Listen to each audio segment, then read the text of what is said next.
itu juga menunda pemilu mereka. Jadi kenapa kita tidak tunda saja adanya protokol kesehatan, tapi saya nggak yakin KPU sendiri pada terkena COVID-19 ya. Ayo pilih anggota kita juga karena dia satu gereja atau satu agama atau satu marga dengan segala macam.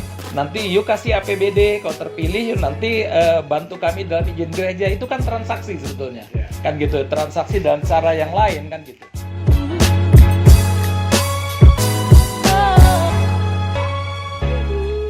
Ya, rekan-rekan, kita jumpa kembali dalam obrolan bersama Pendeta Albertus Pati. Kali ini kita akan ngobrolin topik yang lagi hot sekarang ini, pilkada jalan terus atau enggak gitu ya. Karena kita tahu nanti Desember akan ada direncanakan ya akan ada pemilihan kepala daerah serentak di kabupaten kota maupun tingkat provinsi beberapa gitu. Nah, menurut Pak Pati sendiri Pak, dari riuh rendahnya obrolan kali ini banyak yang bilang ditunda atau alternatif lain. Nah, kalau menurut Pak Pati baiknya di gimana pilkada kali ini?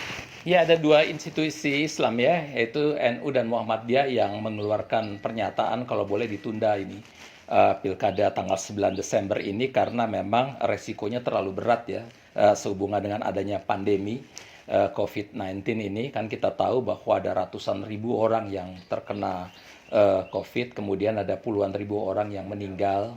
Dan itu terlalu beresiko, apalagi sudah ada 5 negara di dunia ini, Selandia Baru, Singapura, Hong Kong, Bolivia, dengan satu lagi saya lupa namanya, itu juga menunda pemilu mereka. Jadi kenapa kita tidak tunda saja, apalagi ditambah ini kemungkinan konstituennya banyak yang di atas 50 tahun.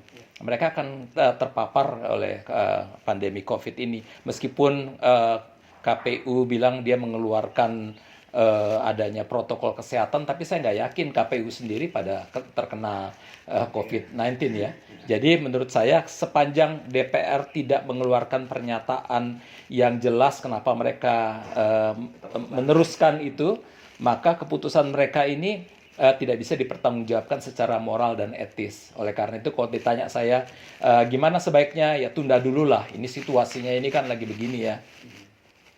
Tapi kayaknya belum ada suara dari gereja Pak untuk soal itu. Itu yang sangat disayangkan karena sementara teman-teman dari Islam mengeluarkan pernyataan gitu karena mereka care pada masyarakat ya, pada manusianya, tapi gereja sendiri termasuk PGI bahkan nggak mengeluarkan pernyataan apapun.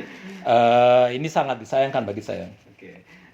Lepas dari itu Pak, tapi kan prosesnya ini pasti akan ada ya, entah itu ditunda atau tidak gitu. Nah, pemilihan kepala daerah itu kan satu bagian dari proses demokrasinya kita gitu. Nah, kita anggaplah mungkin tetap terus atau mungkin ditunda, tapi kan menurut Pak Pati sendiri bagaimana Pak? Karena sekarang kan gereja juga pasti akan, warganya tentu saja akan terlibat dalam pemilihan kepala daerah di tempat masing-masing gitu. Nah, ada yang kadang-kadang pengen untuk memilih yang seiman gitu ya, atau yang mendorong ini gitu. Pertimbangan-pertimbangan seperti apa sih Pak kalau buat warga gereja sendiri nanti dalam pilkada kali ini? Ya, gereja harus sadar bahwa dia adalah bagian dari masyarakat, dan di dalam negara demokrasi ini tugas dia adalah mempersiapkan umatnya supaya memberikan kontribusi supaya demokrasi ini tetap terjaga ya, konstitusi kita tetap terjaga. Jadi gereja itu bukan berpikir untuk kepentingan sendiri, bukan berpikir untuk kepentingan anggotanya saja yang menjadi kandidat. Jadi oleh karena itu gereja jangan sampai mengarahkan jemaat untuk ayo pilih anggota kita juga karena dia satu gereja atau satu agama atau satu marga dengan segala macam. Itu akan memecah belah gereja sendiri. Karena apa? Bisa jadi di dalam satu gereja sendiri ada beberapa kandidat yang partainya juga berbeda kan gitu. Itu cuma memecah belah dan membuat isu-isu agama itu justru makin marak ya. Oleh karena itu gereja harus mengetahui sebetulnya apa track record, rekam jejak dari para kandidat itu, lalu kemudian dia cek mana yang baik, mana yang tidak baik dengan segala macam. Dia bisa memberikan semacam pengarahan, ini loh kandidatnya yang terbaik. Ini nggak soal dia mungkin beda agama, tapi karena dia terbaik, dia seorang yang punya integritas, pilih itu. Gitu. Jadi itu tugas gereja, mempersiapkan umat supaya sungguh-sungguh menjadi warga negara yang baik, yang berpikir untuk kepentingan semua, bukan berpikir untuk kepentingan gereja. Ya, kalau pertimbangannya seperti itu Pak, kan bakal nanti bisa memudahkan izin gereja lah, atau bisa nanti kalau di beberapa tempat APBD buat bantuan buat gereja gitu. Pertimbangan-pertimbangan itu kan kadang-kadang tinggi juga ya kalau Itu tandanya gereja tidak bermoral dan tidak punya etik ya. Kalau dia menyuruh orang supaya memang nanti kalau terpilih, nanti yuk kasih APBD, kalau terpilih yuk nanti bantu kami dalam izin gereja, itu kan transaksi sebetulnya. Ya. Kan gitu, transaksi dalam cara yang lain kan gitu.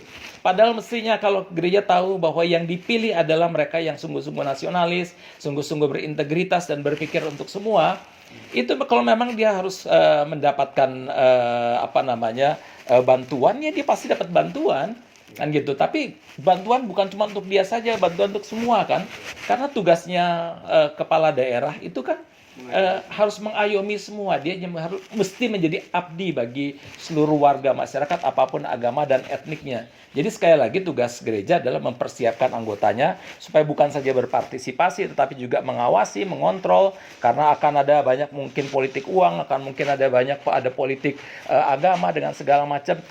Tugas kita adalah menjadikan warga gereja kita berpartisipasi secara aktif, tapi juga kritis, kreatif, juga berpikir positif dan konstruktif. Begitu kira-kira.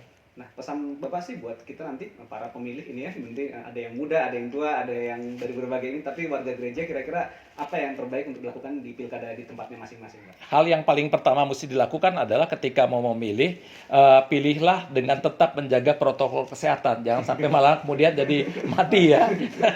Dan yang kedua adalah pilihlah kandidat yang berintegritas. Bukan cuma hanya karena dia satu gereja, satu agama, atau satu etnik, apalagi satu marga. Yang ketiga adalah berpikirlah untuk kepentingan semua, bukan berpikir untuk kepentingan diri sendiri atau kepentingan dari kelompoknya saja. Begitu, supaya kita bisa memperkuat demokrasi kita. Ya, jadi bagian dari cara kita juga untuk membangun bangsa ini. Betul sekali. Yang hanya baik hanya untuk kita berarti itu bukan nilai yang kita anut ya. Bukan. Terima kasih Pak Fatih buat pendapatnya. Ya, teman-teman silakan nanti kalau mau komentar dan share di channel ini. Terima kasih buat Pak Fatih. Kita akan tunggu nanti pilkada yang akan datang bagaimana prosesnya selanjutnya. Terima kasih.